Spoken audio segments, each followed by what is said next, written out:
Assalamualaikum warahmatullahi wabarakatuh. Selamat pagi anak-anak. Bagaimana kabarnya hari ini?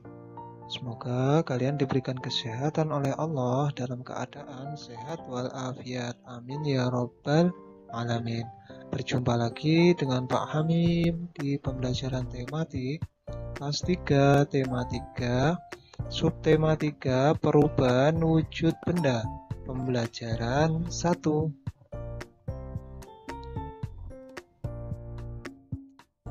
Di pembelajaran 1, kita akan belajar mengenai perubahan wujud benda mencair. 2. Satuan berat baku. 3. Karya dekoratif.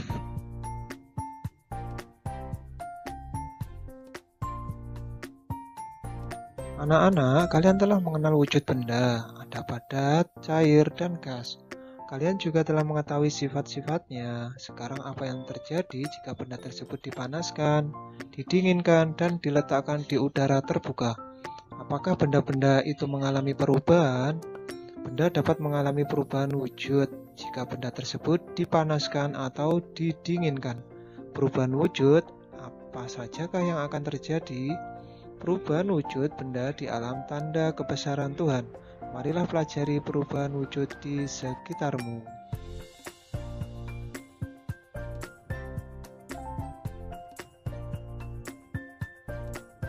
Ayo membaca. Anak-anak, kita akan belajar tentang mencair. Mencair, hari ini sangat terik. Lani membeli es krim bersama teman-temannya. Beberapa saat, es krim berubah menjadi cair. Mengapa hal itu terjadi?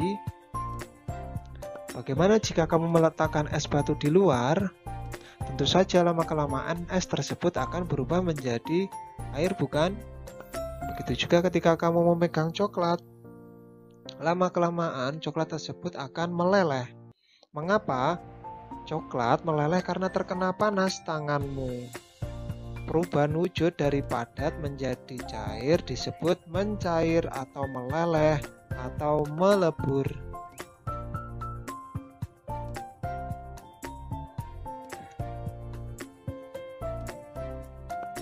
Berdasarkan wacana di atas, jawablah pertanyaan berikut. Yang pertama, yaitu apakah yang dimaksud mencair? Apa ya anak-anak mencair? Iya, betul. Mencair adalah perubahan wujud dari padat menjadi cair. Yang nomor 2, pernahkah kamu melihat proses mencair lainnya? Pernahkah? Ya, pernah. Contohnya apa? Es di dalam es teh lama-lama akan habis karena berubah menjadi air.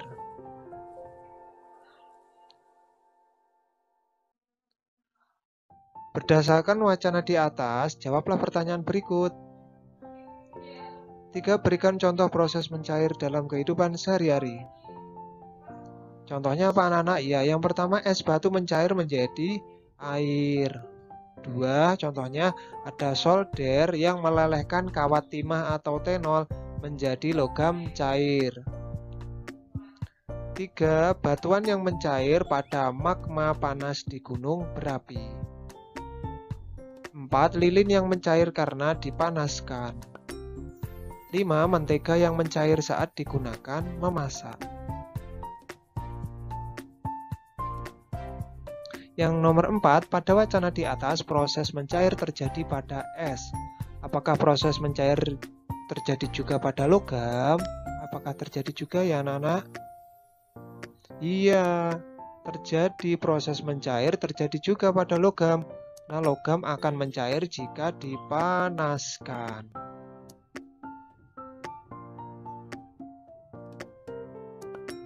Benda padat jika terkena panas akan mencair. Peristiwa mencair tidak hanya terjadi pada es, namun proses mencair juga terjadi pada benda-benda padat lainnya. Apakah semua benda padat mencair pada waktu bersamaan? Tidak anak-anak, tetapi tergantung titik leburnya masing-masing. Untuk memahami ini, lakukan percobaan berikut. Ada bahan dan alat 4 buah gelas plastik, bekas kemasan air mineral, es batu, coklat kapur, dan mentega.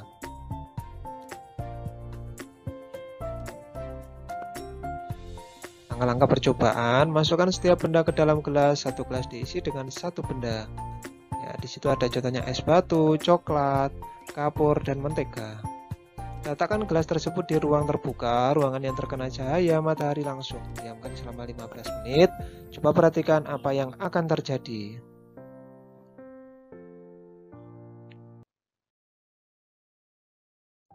Tuliskan hasil pengamatanmu di bawah ini. Ya, ternyata contohnya seperti ini. Hasil pengamatanku, es akan mencair, coklat akan lembek, kapur tidak mencair, mentega akan sedikit mencair, es batu mencair paling cepat dibandingkan dengan benda lainnya. Ya, kesimpulanku, setiap zat memiliki titik lebur atau titik leleh yang berbeda-beda. Informasi penting. Ternyata anak-anak es itu mencair jika suhunya mencapai 0 derajat Celcius. Besi dapat dicairkan jika dipanaskan sampai suhu 600 derajat Celcius. Setiap benda mulai mencair pada suhu yang berbeda-beda. Suhu di mana benda mulai mencair disebut titik leleh atau juga disebut titik lebur.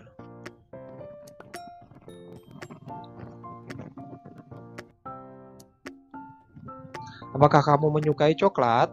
Ya, coklat adalah makanan yang digemari anak-anak. Coklat mudah mencair jika disimpan di luar ruangan. Perhatikan kemasan coklat di bawah ini, manakah coklat yang paling berat?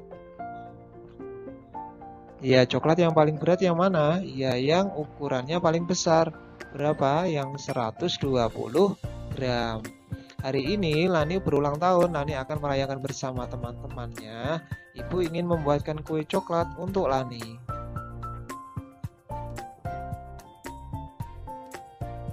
Bahan untuk membuat kue coklat.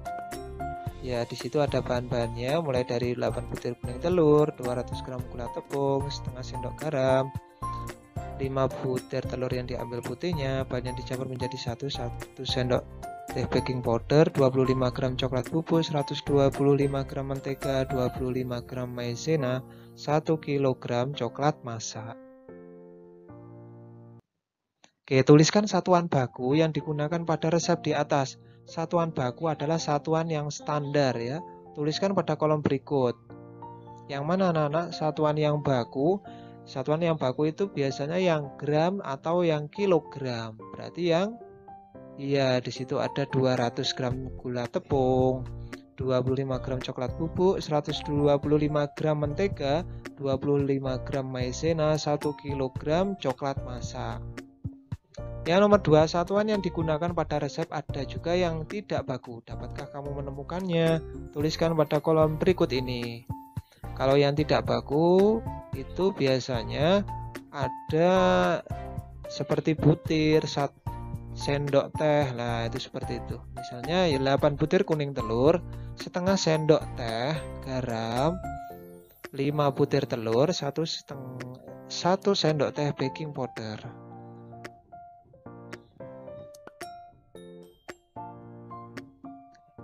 Selain kue coklat, Lani membuat minuman es buah, minuman segar yang berisi buah-buahan dicampur dengan es. Bantulah Lani menimbang bahan-bahan untuk membuat es buah.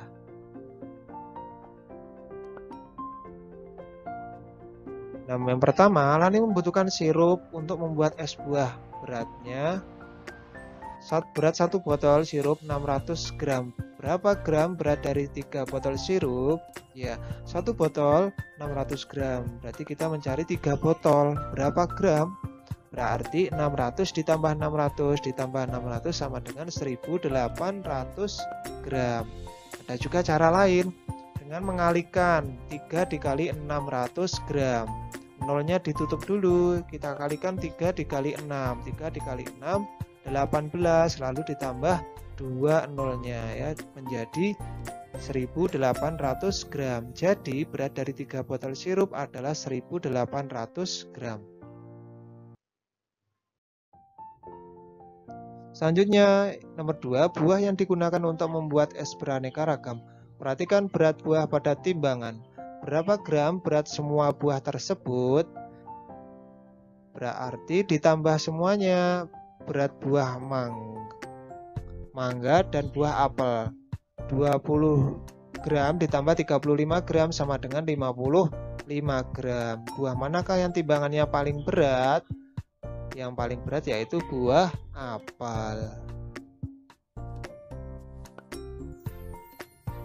Ibu membeli 5 kg gula pasir. Gula pasir digunakan untuk memasak kue 3 kg. Kemudian gula pasir digunakan untuk membuat es buah 1 kg. Berapa kilogram sisa gula pasir? Kalimat matematikanya berarti 5 kg dikurangi 3 kg dikurangi 1 kg. 5 kg dikurangi 3 kg sama dengan 2 kg dikurangi lagi 1 kg menjadi 1 kg. Berarti sisanya gula pasir 1 kg.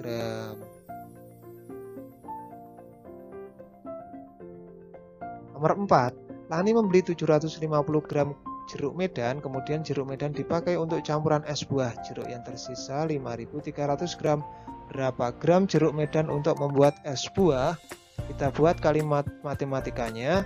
750 gram dikurangi 530 gram sama dengan 220 gram. Jadi jeruk medan untuk membuat es buah sebanyak 220 gram. Nomor 5, untuk campuran es buahnya, Lani membeli 6 kantong leci. Setiap kantong beratnya 250 gram. Berapa gram berat seluruh leci yang dibeli Lani?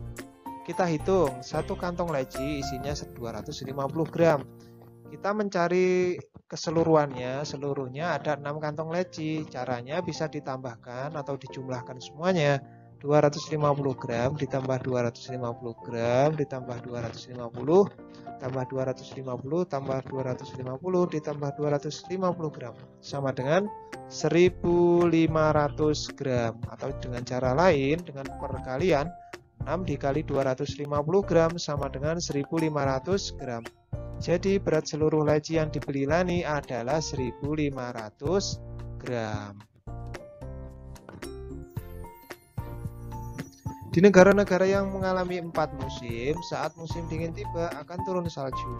Salju akan mencair begitu ganti musim semi. Tahukah kamu bahwa setiap butiran salju mempunyai bentuk yang khas? Kamu akan melihat butiran salju yang bentuknya berbeda-beda. Bentuk yang berbeda-beda jika dilihat di bawah mikroskop. Cantik sekali bukan gambar saljunya?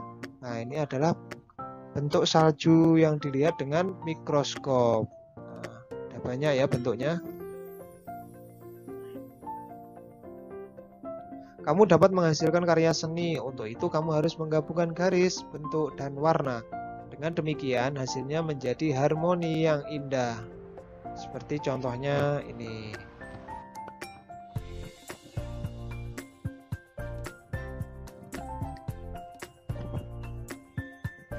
Oke, selanjutnya ada beragam warna, di antaranya warna primer yaitu warna kuning, merah, dan biru. Banyak warna yang diperoleh dari campuran ketiga warna primer tersebut. Dapatkah kamu menyebutkan warna lainnya? Ternyata warna terbagi menjadi 3 ya anak-anak, yaitu satu warna primer adalah warna dasar yang terdiri dari merah, biru, dan kuning.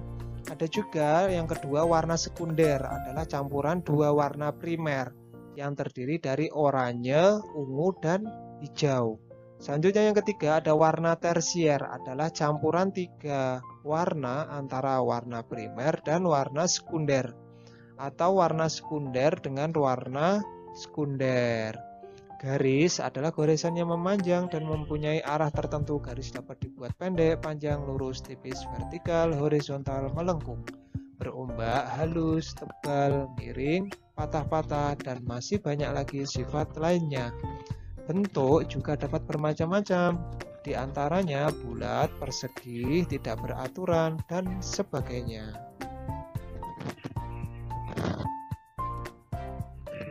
Perhatikan gambar di halaman 129, sebutkan garis, bentuk, dan warna yang kamu amati pada gambar. Oke, unsur karya ada garis, bentuk, warna. Hasil pengamatan, contohnya garisnya pendek, panjang, lurus, vertikal, horizontal, melengkung, atau miring ya. Yang kedua bentuknya ada bulat, persegi, tidak beraturan. Warnanya hasil pengamatan merah, kuning, hijau, hitam.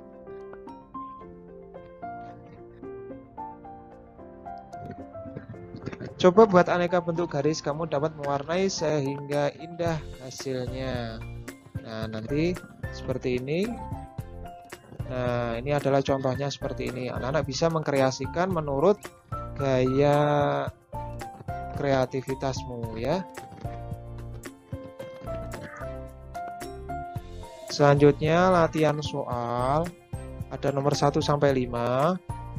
Nomor 1 sampai 4 anak-anak kerjakan di buku tulis tema. Lalu nomor 5, gambar dan warnailah halaman 130 di buku gambarmu. Jangan lupa setelah menyimak video pembelajaran ini sampai habis, anak-anak mengisi nama lengkap dan kelas pada kolom komentar ya. Sekian dan terima kasih dari Pak Hamim. Wassalamualaikum warahmatullahi wabarakatuh.